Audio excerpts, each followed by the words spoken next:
తెలంగాణలో ప్రజాప్రభుత్వం నూతనంగా చేపట్టిన ప్రాజెక్టులపై కామన్వెల్త్ కూటమిలో భాగమైన Commonwealth enterprise and investment council ఆసక్తి కనబర్చింది.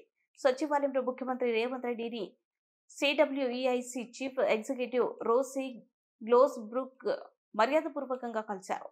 ఈ భేటీలో పెట్టుబడులు, నైపుణ్యాలు, అభివృద్ధి తదితర అంశాలు చర్చకు వచ్చాయి. ప్రపంచ వ్యాప్తంగా 56 కామన్వెల్త్ దేశాల మధ్య వాణిజ్యం, పెట్టుబడుల విస్తరణకు Commonwealth enterprise and investment council కృషి చేస్తుందని, ప్రత్యేకించి చిన్న మధ్య తరహా పరిశ్రమలకు ప్రోత్సాహం, స్టార్టప్లో నైపుణ్యాల అభివృద్ధికి తోడ్పాటు అందిస్తుందని రోసీ తమ సిడబ్ల్యూఈఐసి కౌన్సిల్ ఉద్దేశాలను ముఖ్యమంత్రికి వివరించారు.